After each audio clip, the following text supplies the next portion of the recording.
এইটুকু অঙ্গে কত গয়না পড়েছিল।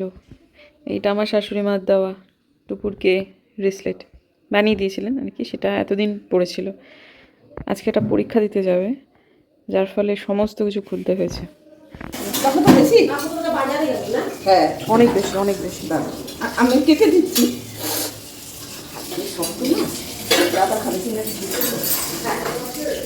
এখন এই মুহূর্তে আমাদের বাড়িতে যেটা চলছে সেটাকে আমি কি বিশেষণে অভিহিত করব আমি জানি না, তবে তাড়াহুড়োর বাবা এবং টেনশনের ঠাকুরদাদা এই চলছে। আর টেনশনটা করছে কে জানেন? আমার বর। হ্যাঁ, টুপুরের আজকে সিইউইটির পরীক্ষা, সেই জন্য মানে আমি ঠিক বুঝতে পারছি না সেই জন্যই নাকি অন্য কোনো কারণে মুম্বা দাদা পাগল হয়ে গেছে, বিশ্বাস করুন। মানে যে কাজ একদিনে হয়, একবারে হয়, সে কাজ 3 বারে করছে এবং আরও অনেক কিছু হচ্ছে। যাই হোক, এরপরে মেয়ে গেল খেপে, আর আমার মেয়েও শান্ত, চট করে সে বাবার মুখে মুখে খুব একটা লাগে না, আর মাঝখানে আমার হয়ে গেছে স্যান্ডউইচের মতো অবস্থা। নমস্কার বন্ধুরা, আমি নতুন ব্লগে আপনাদের সবাইকে স্বাগত জানাই। আশা করছি সবাই ভালো আছেন যে যেখানে আছেন। আমরা শিলিগুড়ি শহরে ভালোই আছি। আজকে টুকুরের একটা কম্পিটিটিভ পরীক্ষা আছে, সেজন্য এখন আমরা যাচ্ছি। পরীক্ষা শুরু 3টে থেকে, কিন্তু এখন পুরোপুরি 12টাও বাজে না, বেরোচ্ছি। কারণ নির্দিষ্ট জায়গা যেখানে পরীক্ষা আছে সেটা আমাদের বাড়ি থেকে বেশ অনেকটা দূরে, আর রাস্তায় মধ্যবর্তী জায়গাতে অনেকগুলো জ্যামের জায়গা আছে আর কি, যেখানে যানজট লেগে যেতে পারে। আর একটার মধ্যে যেহেতু ঢুকতেই হবে, সেহেতু এখন বাজে 11:15, সেহেতু এখন আমরা বেরোচ্ছি। লোকটা যে কী ছেলে মানুষই শুরু করেছে সে কী আর বলবো। প্রচণ্ড তাড়া, সেই প্রথমে দিচ্ছিল, তারপর সেই একটু দেরি করলো। দেরি করতে গিয়ে সামনের সিটে বসে তার হঠাৎ মনে পড়লো ব্লু বুকটা সে খুঁজে পাচ্ছে না। সে অত মানে গাড়ির সামনে যে জায়গা ছিল সেখানে প্রচুর খুঁজেছে, তারপর বললো গাড়ি ব্লু বুক ছাড়া যাওয়া যাবে না, গাড়ি ঘোরাও। এখন এই মুহূর্তে গাড়ি ঘুরিয়ে কিন্তু আমরা যাচ্ছি আবার বাড়ির উদ্দেশ্যে। বাড়িতে ঢুকে 3-4 মিনিটের মধ্যে শিগগিরই নামো, টুপুর গাড়িতে বসে আছে, ছেলেটি গাড়ি ঘুরিয়ে নিল। আমি ওপরে যেতে যেতে দেখছি আলমারি খুলে ফাইল টাইল বিছানায় ঢিল মেরে একাকার কাণ্ড, কোথায় না সে ব্লু বুক খুঁজছে। আমি বলছি গাড়িতেই আছে, কিন্তু না, সে নাকি তন্ন তন্ন করে খুঁজেছে গাড়িতে, এতটুকু সময় কি তন্ন তন্ন করেছে সেই জানে। কিন্তু যাই হোক, সে আর ব্লু বুক পেলো না। তারপরে আমার শ্বশুরমশাই বলে, এই শোন, গাড়িতেই আছে। পরে ঘুরে এসে যখন আমি আবার খুললাম তখন দেখছি একদম সামনেই পড়ে আছে গাড়িতেই। তারপর আবার হাঁক ডাক করলাম, হাঁক ডাক করার পর তারপর সে এলো, তারপর আবার রওনা দিলাম, তারপর আবার বিভ্রাট হলো। যখন লোকটার পাগলামির বিগাড় ওঠে না, তখন এই রকম কাণ্ডই করে। এগুলো কিছুই হচ্ছে না, টেনশন থেকেই করছে এসব। বন্ধুসত্ত্ববাবু পাগলামি শুরু করেছেন, ব্লুবুক হারিয়ে গেছে, ব্লুবুক হারিয়ে গেছে। বাড়িতে গেলাম, বাড়ি থেকে দেখা গেল গাড়িতেই ব্লুবুকটা ছিল, সে খুঁজে পেলো না সামনের সিটে বসে বসে। পরে আমি গাড়ি থেকেই খুঁজে পেলাম, বাড়িতে চলে গেল। এখন আবার হাতিমোড়ে এসে তার মনে পড়েছে সে আবার ভুলে গেছে হচ্ছে ফোন, আবার গাড়ি নিয়ে এসে বাড়ি গেল। আবার সে এখন ফোন নিয়ে আসবে। এদিকে প্রায় 11:30 বাজে, অনেকটা রাস্তা, 1টার মধ্যে ঢুকতে হবে। টুপুরটা এবার ভীষণ মানে টেনশন করছে, কারণ সে ফোনটা ঘরেতে গিয়ে খুঁজে পাচ্ছিল না। তারপর বাবা রিং করাতে সে আসলে এত জিনিসপত্র সব ঢিল মেরে মেরে ওইটুকু সময়ের মধ্যে ওই বিছানার ওপর ফেলেছিল, ওই অনেক কিছুর নিচে চাপা পড়ে গেছিলো। সে যা হোক, তারপর সেটা খুঁজে পেলো। আমরা এখান থেকে মানে আবার পেলাম হচ্ছে, মানে গাড়িটাকে পেলাম হচ্ছে 12:20-তে। তারপর সেখান থেকে অতটা দূর যাওয়া, SIM অনেক দূরে, মানে Surendra institute of engineering and management, অনেক দূর, মানে DPS পেরিয়ে। তো সে মানে ভীষণ চিন্তা হচ্ছিল। তারপরে ভেনাস মোড়েতে প্রচুর জ্যাম ছিল, এই যে জায়গাটা এক্ষুনি দেখালাম ওটা ভেনাস মোড়। কিন্তু তারপরের রাস্তাগুলো আবার তুলনামূলকভাবে অনেকটাই ফাঁকা ছিল। আমরা একেবারে মানে গেট খোলার জাস্ট কিছুক্ষণ আগে পৌঁছেছি। তবে একটা জিনিস ভালো কিন্তু আমরা খেয়াল করলাম, শিলিগুড়িতে কিন্তু এই ভেনাস মোড় কেন্দ্রিক যে সমস্ত জায়গাগুলোতে সবাই কিন্তু মাথায় হেলমেট পরেছে। তবে এটুকু মানে সামনে তো যারা বসেছে তারা তো হেলমেট পরেছে, যে দেখুন পেছনের মানুষেরাও হেলমেট পরেছে। তবে আমাদের বাড়ির যে জায়গাগুলো, হাতিমোড়, কলেজ পাড়া, এই সমস্ত জায়গায় কিন্তু হেলমেটের আধিক্য নেই, মানে বলা যায় যে হেলমেট ছাড়াই মানুষজন ঘুরছে। আবার ওই ভেনাস মোড়ের কিছুটা এয়ারভিউ পর্যন্ত কিছুটা মানুষের মাথায় সচেতনতা রয়েছে, কিন্তু তারপর এই সমস্ত জায়গাগুলোতেও কিন্তু আমরা প্রচুর পরিমাণে মানুষজন দেখলাম যারা কিন্তু হেলমেট ছাড়া। এদিকে এই সময়টা দার্জিলিং মোড়ের কাছেটা সামান্য মানে না থাকার মতোই জ্যাম। আর যদি দেখুন এখনও বাজে হচ্ছে 49, পৌঁছাতে হবে, কিন্তু যাই হোক এখনও পৌঁছায়নি। তারপর মাঝখানে আবার ছোট্ট করে একটা জ্যাম পড়লো। আবার অনেকটা রাস্তা হলুদ দেখাচ্ছিল, মানে জ্যামে বোধহয় আটকে ছিল ওই জায়গাটা। প্রচণ্ড টেনশন হচ্ছিল, কিন্তু যা হোক ঠিক আছে, একেবারে নাক ঘেঁষে সময়তে আমরা পৌঁছলাম। পৌঁছতে যে পেরেছি ঠিকঠাক টাইমে, তো সেটাই আর কি অনেক বড় ব্যাপার। এই যে এই জায়গাটাতে সবাই দাঁড়িয়ে আছে, টুপুর কিন্তু মোবাইল নিয়ে পড়ছেই, ওর কাছে অন্য কিছু এই মুহূর্তে নেই, পড়ার জিনিসপত্রগুলো মোবাইলেতেই আছে। তো যাই হোক, তারপরে টাইমে আমার মেয়ে সমেত আরও অনেকেই ঢুকে গেল। তবে পরীক্ষাটা শুরু হবে 3টে থেকে, 1টার মধ্যে ঢুকতে হবে। 2:30-এর সময়ও নাকি দৌড়তে দৌড়তে মানুষজন এসেছে। তো যাই হোক, এখন এই মুহূর্তে না আমি আবার বাড়ি যাচ্ছি, কারণ আমার শরীরটা একদম ভালো লাগছে না। হাতে একটা আঘাত লেগেছে, মানে ব্যথা লেগেছে আমার, সেই জায়গাটা, হাতের জায়গাটা এবং ঘাড়ে শোয়ার দোষে যেটা হয়েছে সেটা আমার খুব যন্ত্রণা করছে। আর তাছাড়াও এই সমস্ত জায়গায় থাকলে আমার একটু টেনশন হয়। আমার মনে হয় সমস্ত ভাবনা চিন্তারই একটা ভাইব্রেশন আছে। আমি যত এই সমস্ত জায়গা থেকে নিজেকে সরিয়ে রাখতে পারবো, তত আমার টেনশন জারিত হবে না আমার মেয়ের ওপর। সেজন্য আমি সরে গেলাম। তো এটা হচ্ছে টুপুরের স্কুল, ডিপিএস, যেখান থেকে এখন টুপুর প্রাক্তনী হয়ে গেছে, সদ্য প্রাক্তনী হয়েছে। সেখানেও এসইউইটির সিট পড়েছে, যেটা বুঝতে পেরেছি। প্রচুর গার্জিয়ানরা বাইরে দাঁড়িয়ে আছে। স্কুলটাকে দেখে মনটা খারাপ হলো। একেবারে নার্সারি থেকে 12 পর্যন্ত মেয়ে আমার এই স্কুলে পড়েছে, টানা 14 বছর। বাড়ি চলে এলাম। তারপরে এই খাটটাকে একদম লন্ডভন্ড করে গেছিলেন, ফাইল টাইল দিয়ে সত্যবাবু টেনশনে পড়ে এসব করেছে। সেগুলো সব গোছালাম, বাথরুমে গেলাম, জামা কাপড় ছাড়লাম, একটা চা খেলাম, শুয়েছিলাম খানিকক্ষণ। হাতে অসম্ভব যন্ত্রণা করছিল, হাতে, মাথায়, এই জায়গাটাতে, পেছনটাতে। ওটা শোয়ার দোষে হয়েছে, আর এটাতে লেগেছিল। যাই হোক, তা সেটা এখন আর নেই, মানে কমেছে। ওষুধ খেয়েছিলাম, তারপর শুয়েছিলাম কিছুটা, সেটা এখন কমেছে। এবারে পোশাকটা ছেড়ে আবার যাব। প্রথমে তবে আমি ব্যাংক হয়ে যাব। তো তারপরে ব্যাংক হয়ে যাবো, মানে এখন 3টে বাজে, 3টের কাছাকাছি বাজে। তো ব্যাংকে একটু ছোট্টখাটো একটা কাজ আছে, সেটা করে রেখে তারপর সেখান থেকে যাব। 3টে থেকেই তো পরীক্ষা শুরু। ওখানে ওর বাবা কিছুতেই ওখান থেকে নড়বে না। গার্জিয়ানরা সবাই চলে যাচ্ছে, অধিকাংশই চলে যাচ্ছে। এবার কেউ কেউ যারা অনেক দূর থেকে এসছে তারা বসেও আছে, কিন্তু ও কিছুতেই নড়বে না।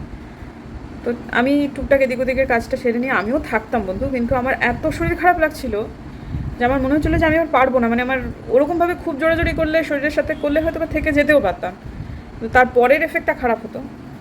তা যার ফলে চলে এলাম, এবং ভালোই করেছি আমার মনে হচ্ছে চলে এসে। তা যাই হোক, তারপরে 3টে থেকে 6টা পর্যন্ত পরীক্ষা আজকে। পরের দিনে টাইমটা আলাদা হয়ে যাবে। তা ওর এখন তো পরীক্ষা শুরু হয়েছে, এখন একটু ভগবানের নাম করে নিই। পরীক্ষাটা যখন থেকে শুরু হচ্ছে তারপর বেরিয়ে যাই, বেরোই। 3টেই বাজে। একটু আকাশটা খারাপও করেছে, যদি বৃষ্টি বাদলা হয়। লোকটা ছাতাটা নেই, ছাতাটা বা গাড়ির মধ্যে আছে, ওখানে বিশেষ দাঁড়ানোরও জায়গা নেই, তাহলে মুশকিলে পড়ে যাবে। চটপট করে কাজটা সেরে নিয়ে লোকটার কাছে চলে যাই। ব্লু বুক খুঁজতে গিয়ে দেখুন এই জায়গাটা কী করে রেখেছে।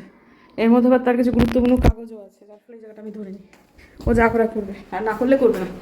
সোনার মতো না হলেও রূপও এখন মূল্যবান ধাতু। আমি যাচ্ছি আমার লকারে, আমি রূপোগুলো সমস্ত কিছু ভরে রাখতে। সাধারণত রূপো আমার বাড়িতেই থাকে, কিন্তু এই বাড়িতে যেহেতু কিছুদিনের মধ্যেই আমাকে বেরোতে হবে, সেহেতু আমি সেগুলোও ভরে দেবো। আর এখানে একটা জিনিস দেখলাম, আসল সময় দেখাতে পারলাম না, কিন্তু এখন দেখলাম এরা কিন্তু গামলা করে করে পদ্ম বিক্রি করছে। পদ্ম মানে একদম রেডি পদ্ম, একটা করে পদ্মর গামলা। ছোটো গামলা হলে সেগুলো তো আমি জানি যে 500 টাকা করে লাগে, এখানে হয়তো বা বেশিই লাগবে। তো যাই হোক, এই মুহূর্তে আমাদের বাড়ি একেবারে মানে ধাতু শূন্য অবস্থা আর কি। যেটুকু আছে সেটুকু আমার অঙ্গেই দেখছেন, সেই জন্যই। কারণ বাড়িতে আমরা লোক রেখে যাব অবশ্যই, একটা পরিবার আছে, তারা আমাদের বাড়িতে এসে থাকে। দিন প্রতি টাকার বিনিময়ে তাদের সমস্ত বাজার হাট করে দিতে হয়। তো তারাই থাকবেন, কিন্তু তবুও আর কি মানে জিনিসপত্র রাখা যাবে না আর কি। তো এখন ছেলেটা না খিদে পেয়েছে, মানে যে ছেলেটি ড্রাইভার সারাদিনের নামে নেওয়া হয়েছে। তো আমি বললাম যে আমি ওপর থেকে যতটুকু সময় কাজ করে ফিরছি, তো তুমি অতটুকু সময় খেয়ে নাও। তো ছেলেটা খুব ভালো খেয়েছে, আমাকে গাড়িটা খুলে দিল, একদম সামনে প্রসাদ হোটেল, সেখানেই খেয়ে নিল। তো আমি গাড়িতে খানিকক্ষণ বসে থাকলাম, তারপর সে খাওয়া হয়ে গেল, তারপর এবার আমাকে নিয়ে চলেছে। তো এখন আমি পৌঁছে গেলাম, প্রায় বিকেল হয়ে যাচ্ছে। আর এই জায়গাটাতে এই কাকু এত সুন্দর এই ছোলা ভাটুরা মতো বানাচ্ছে, আমার একটা খেতে ইচ্ছা করলো। কত বড় একটা বাটিতে ঘুগনি দিয়েছে দেখুন। হ্যাঁ, আমার তো এখন ডায়েটের মানে ধাজ্জিয়া উড়ে যাওয়া বলে না, একদম সেরকম চলছে। মানে এত ভালো লাগলো খেয়ে, কি বলবো আর। তো যাই হোক, ঠিক আছে। এখন এই যে কাকু, এই ভদ্রলোক, মানে এ একটা অদ্ভুত, মানে একটা ছোটোবেলায় গল্প পড়েছিলাম, ইচ্ছে মানিক ওই মুঠোর মধ্যে চেপে ধরে বলতে হয়, ইচ্ছে মানিক আমি তোমার জম মুঠোর মধ্যে পিষে পিষে করবো আজ খতম, রক্ষে যদি চাও আমাকে এক্ষুনি টেনে দাও। সঙ্গে সঙ্গে না সেটাই চলে আসতো। এই লোকটা হচ্ছে ইচ্ছে মানিকের মতো, সব আছে লোকটার কাছে, ছোলা ভাটুরা থেকে শুরু করে ভাত থেকে শুরু করে চা থেকে শুরু করে এমনকি পান পর্যন্ত। আমি দুধ চাটা খেয়ে মুখটা বড্ড মানে ম্যাদা মেরে গেল। আমি বললাম, ইস, একটা আশপাশে কোথাও একটু মুখ শুদ্ধির কিছু দোকান আছে? বলছে আমার কাছে না পান আছে, খাবে না? বলে হ্যাঁ, সাদা পান বানিয়ে দিন। ওমা, কি সুন্দর পানটা বানিয়ে দিল। আর তারপর কি ক্ষিপ্র গতিতে কাজ করলো, যতটুকু সময় ছিল, মানে অন্যেরা গোটাতে না গোটাতে তার সমস্ত কিছু গোটানো হয়ে গেল এবং সে কিন্তু এখান থেকে চলে গেল। তো যাওয়ার সময় সে আমার হাজব্যান্ড কিছু পেমেন্ট করলো। এত কিছু জিনিসপত্র খাওয়ার পর আমার হাজব্যান্ড এর আগেও এনার কাছ থেকে আরও অনেক কিছু খেয়েছে, 185 টাকা হয়েছে। 200 টাকা দিল, 15 টাকার তিনি খুচরো দিলেন। এই যে দুটো সুন্দর সুন্দর কয়েন পেলাম, দুটোর মধ্যে 2022-এর এই যে রেন ড্রপ কয়েনটা, এটা খুব ভালো কয়েন, এটার মিন্টেজ কম হয়েছিল। আর এটার তলায় যদি একটা স্টার থাকতো সেটা হায়দ্রাবাদ মিন্ট হতো, সেটা বহু মূল্যবান কয়েন, কিন্তু সেটা পাওয়া যায় না। কিন্তু কলকাতা মিন্টেরও মিন্টেজ কম হয়েছিল। এটা এখন খুব একটা দামি না হলেও এটা পরবর্তীকালে ভালো দাম হবে কিন্তু।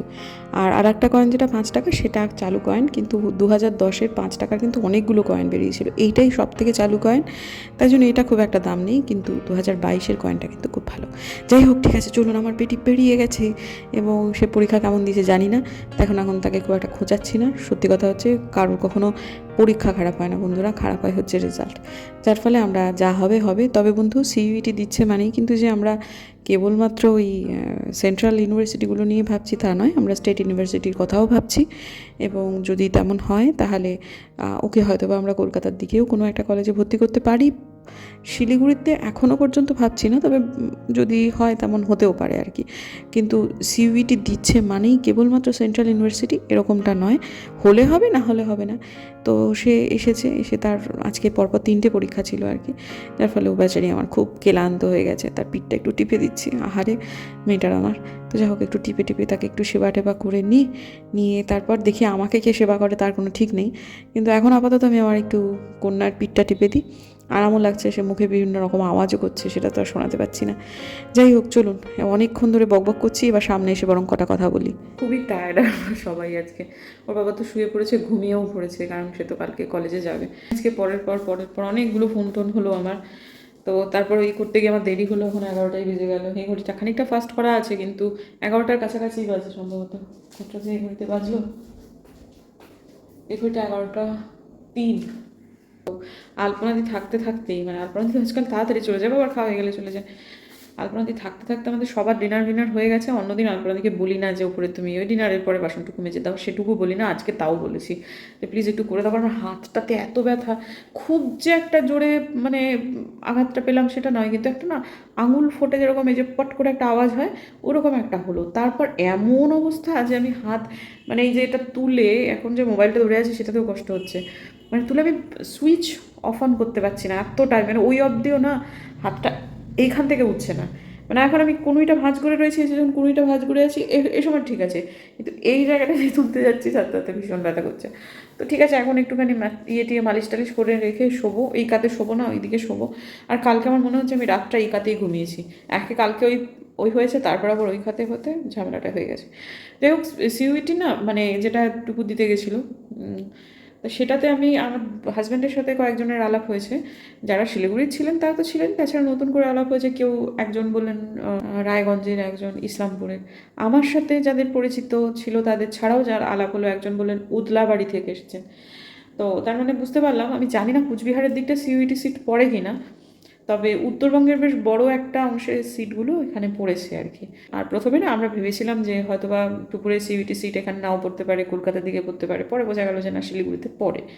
তো ভালো, আমরা তো বাড়ি থেকে গেলাম, বাড়িতে চলে এলাম। কিন্তু যারা দূরে থেকে এসেছে তারা এখানে কারো আত্মীয় বাড়িতে, কারো হোটেলে এসবগুলোতে থাকছে, তাদের একদিনে তো কমপ্লিট হয় না, 2 দিন লাগে, কারো হয়তো 3 দিনও লাগতে পারে। তো যাই হোক, ঠিক আছে, আপাতত টুকুরের একটা দিন মিটলো, আর একদিন আছে টুকুরের পরীক্ষা। আজকে 3টে পেপার হলো। আর এই যে প্রতিষ্ঠানগুলোতে যে পরীক্ষাটা হয়, এই যদিও এই দিনগুলোতে তো মানে স্কুলে যেমন ডিপিএসে পড়েছিল, সিট বুঝতেই পারলাম দেখে, নর্মাল স্কুল চলে না, ওই SIEM পড়েছে, সেখানে কলেজ হবে না। কিন্তু তবুও না স্টাফদের আসতে হয় ইনভিজিলেশন দেওয়ার জন্য। একটা টাকা তারা পায়, সেটা অতি সামান্য টাকা, মানে একেবারে না ধরার মতো আর কি টাকা। কোনো কোনো ইয়েতে একটু বেশি টাকা পাওয়া যায়, কিন্তু এইগুলোতে খুব যে একটা বেশি কিছু হয় তা না। কিন্তু মাঝখান থেকে এদের একটা করে ছুটির দিন মার যায়। আর যে প্রতিষ্ঠানের হেড, প্রধান, তার সাথে যার একটু দরম মহরম আছে, তিনি হয়তো ফাঁকতালে ইনভিজিলেশনটা কাটিয়ে নিতে পারেন। কিন্তু যাদের নেই, তাদের যতগুলো এই ধরনের থাকবে সবগুলোতে তাদের আসতে হবে। এই একটা মানে প্রত্যেকটা জায়গার ভেতরেই নিজস্ব নিজস্ব পলিটিক্স থাকে। এই সবগুলো আমি এগুলো খুব খুব ভালো করে মানে মজ্জায় মজ্জায় অস্তিত্বে মজ্জায় মজ্জায় চিনি এই ধরনের ব্যাপারগুলোতে। যদিও আমাদের স্কুলটাতে খুব একটা পলিটিক্স ছিলেন না, প্রিন্সিপাল খুবই ভালো ছিলেন, কিন্তু তাও তার মধ্যেও আর কি কিছু কিছু জিনিস হয়ে যেত আর কি। প্রিন্সিপালের কিছু করার না থাকলেও আরও তো অনেকেই আছে। তো এই সব দিনগুলোতে না খুব কষ্ট হয়। যেদিনকে এই শুধু শুধু দেখুন সেই কোন 3টে থেকে 6টা পর্যন্ত, খুব বেশিক্ষণ সময় না, কিন্তু তবুও তো তাদের ইনভিজিলেশন দিতে রেডি হয়ে বাড়ি থেকে আসতে হয়। কেউই মানে খুব যে সুখে চাকরি করে এমনটাই নয় আর কি। সবাইকে প্রত্যেকেরই মনে হয় ঝাঁ চকচকে চাকরি দেখে বাবা না জানি কি ভালো চাকরি, কিন্তু আসলে সব জায়গারই কিছু কিছু ব্যাপার থাকে। তবে এই ধরনের পলিটিক্সগুলোকে যারা খুব সুন্দরভাবে ম্যানেজ করতে পারে বা মাথায় না নেয়, তারাই জীবনে ভালো থাকে, চাকরিটা দীর্ঘদিন করে যেতে পারে। কিন্তু যারা এগুলো নিয়ে খুব বেশি চিন্তা করে, গুমড়ে গুমড়ে থাকে, তাদেরই প্রবলেম হয়ে যায় আর কি। বেশি দিন কন্টিনিউ করতে গেলে তখন ব্যাপারটা চাকরির জায়গাটা ভালো লাগছে না মনে হয়। ব্লগটাকে শেষ করব তার আগে সামান্য দু এক কথা মন কি বাত। এটা আমার কথা আর কি। আমি ব্যক্তিগতভাবে বুঝতে পেরে গেছি যে আমাকে মেয়েকে ছাড়তে হবে, আমাদের মেয়েকে ছাড়তে হবে। মেয়েকে যদি বড় করতে হয়, ভালো করতে হয়, জীবনে যদি আমি চাই যে সে কিছু একটা করুক, তাহলে আমাদের থেকে কন্যাকে একটু দূরে রাখতে হবে। আমরা তার ভালো চাই, আমরা তার শুভানুধ্যায়ী, সব থেকে মানছি, কিন্তু সেটা ঠিক আছে।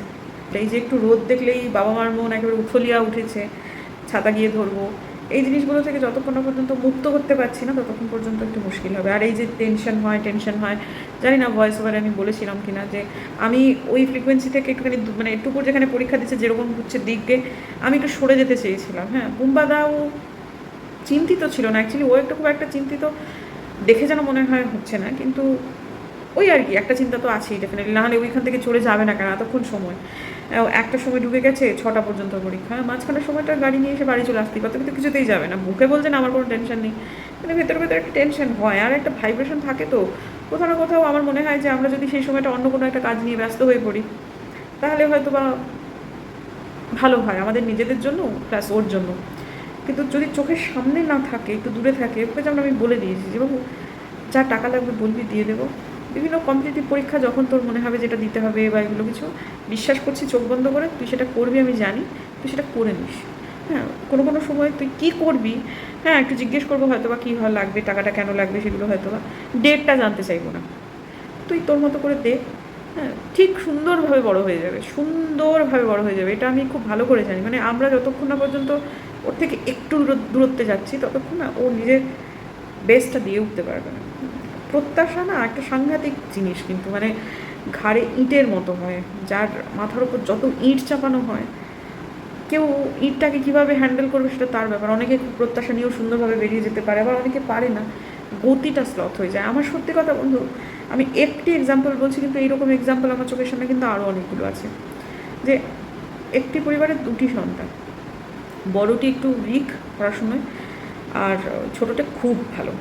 সে না মানে ওই দাদা বলতো, মানে নামটা বলেই ফেলছিল, দাদা বলতেন যে তাদের দুটো ভাইয়ের ঘরের মাঝখানে একটা দরজা আছে, ওই দরজাটা খোলা থাকলে অনেক সময় ছোটো ভাইয়ের ঘরে মা কী বলছে সেটা বড়ো ভাই শুনতে পেত, তুই তো আমাদের সব, তুই তো আমাদের সব, তোকে নিয়েই তো আমাদের যত আশা স্বপ্ন ভরসা সব কিছু। আর বড়ো ভাই শুনছে যে তুই তো আমাদের সব কিছু, এটা মা বলছে, মানে তার কোনো ইয়ে নেই আর কি। পরবর্তীকালে জানেন ওই ছোটো ছেলেটা না খুব একটা ভালো কিছু করে উঠতে পারেনি, করেছে কিন্তু সে আন্দাজে দাদা অনেক বেশি সাকসেসফুল হয়েছে। এবং সেই যে হয়েছে দেখুন অপত্য, হ্যাঁ, সুতরাং বাবা মা তো ভালোবাসবেই।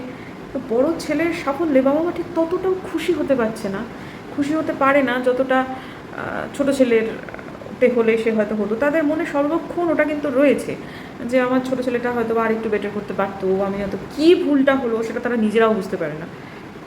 ওই যে ব্যাক বেঞ্চারের যে কথাটা রয়েছে না, তাদের প্রত্যাশা থাকে না সমাজের কারোর তাদের কাছে তারা বিশাল কিছু করে উঠতে পারবে, সেরকম প্রত্যাশা কিছু থাকে না। দিব্যি ফাঁক তাহলে তারা দিব্য ভালো হয়। আর আমি একটা জিনিস, আমার এটা নিজের অবজারভেশন, এটা আমার তো দুজনেরই অবজারভেশন, যে দেখবেন আপনাদের হয়তো বা মিলিয়ে নিয়ে দেখবেন আপনার আশপাশে ওরকম আছে যারা খুব ক্ষুরোধার উচ্চ মেধার মানুষ, সাংঘাতিক কিছু, তাদের থেকে না একটু বোনা মাথা যারা, জীবনে তারা অনেক বেশি টাকা ইনকাম করে। কারণ জানেন, কারণটা হচ্ছে কোনো একটা কিছুতে ডাইভ করবার আগে সূক্ষ্ম বুদ্ধির মানুষেরা অনেক সম্ভাবনার কথা দেখতে পায়, বুঝতে পারে কী থেকে কী হবে, কী থেকে কী হতে পারে, এই জিনিসগুলো তারা ভেবে ফেলে অনেক বেশি। আর যারা একটু কম্পারেটিভলি কম ধারালো, তারা অত কিছু ভাবে না, তারা ডাইভ দেয়, যা আসবে দেখে নেব। তাদের কাছে সেই পরিস্থিতিগুলো আসে, কিন্তু পরিস্থিতিগুলোকে ওই শার্প মাথার মানুষেরা চেয়ারে বসে বসে যেরকম ভাবে, তার থেকে একটু ডিফারেন্টভাবে আসে, তারা সেটাকে সুন্দর পাশ কাটিয়ে বেরিয়ে যায় এবং যার ফলে অনেক দূর এগিয়ে যায়। আর প্রথমেই কি হতে পারে এই সম্ভাবনাগুলোর কথা ভেবে ভেবে ভেবে ভেবেই অনেক মানুষ অনেক কিছু করে উঠতে পারে না। এটা কিন্তু সত্যি অনেক ক্ষেত্রে আমি দেখেছি। তো যাই হোক, আপাতত এইটাই হচ্ছে যে মানে প্রত্যাশা থেকে একটুখানি মেয়েটাকে আমার মুক্ত করতে হবে, হ্যাঁ, তাহলেই খুব সুন্দর ফুলে ফলে বিকশিত হবে। কিন্তু যেই মুহূর্তে পাশে থাকবে, খুব ভালো করবে, এই করবে সেই করবে, হ্যাঁ মেয়ে আমার এই, মেয়ে আমার ওই, মেয়ে আমার হ্যাঁ না আমার তা না, ওগুলো যতদিন করবো ততদিন পর্যন্ত কিছুই হবে না, সত্যি কথা। হ্যাঁ, আমাদের একটিমাত্র সন্তান, খুব কষ্ট হবে, ওর যতটা মানে আমার যতটা হবে ওর বাপের তার থেকে একটুও কম হবে না। প্রকাশটা হয়তো বা ব্লগ যেহেতু সরাসরি নিজে হাতে মোবাইল নিয়ে করছে না, সেহেতু হয়তো বা ওরটা আপনারা অতটা বুঝতে পারবেন না, কিন্তু খুবই কষ্ট হবে ওর। কিন্তু ছেড়ে দিতে হবে, মেয়ের স্বার্থেই ছেড়ে দিতে হবে। ঠিক আছে, আপাতত এটাকে মেনে নিয়েছি। ঠিক আছে, এর প্রস্তুতি হয় না, এটা এটা নিয়ে কিছু করার নেই আর কি, এটা করতেই হবে, সুতরাং করতে হবে, এই আর কি। যাই হোক, ঠিক আছে বন্ধুরা, দেখা হচ্ছে বরং কালকে একটা নতুন ব্লগে। যদি আমার ভিডিও ভালো লাগে, আমার কথার সাথে কোথাও না কোথাও একটু রিলেট করতে পারেন, দূর তরিকার ঘুমের ঠেলায় ভুলভাল বুঝি রিলেট করতে পারেন, তাহলে প্লিজ সাবস্ক্রাইব করবেন, পাশে নোটিফিকেশান বেলটাকে অন করবেন, যাতে করে ভিডিও দিলেই নোটিফিকেশান চলে যায় আপনাদের কাছে ঘুম পেয়ে। দেখা হচ্ছে আগামীকাল, ততক্ষণের জন্য টাটা। খাটটা ব্যথা করছে।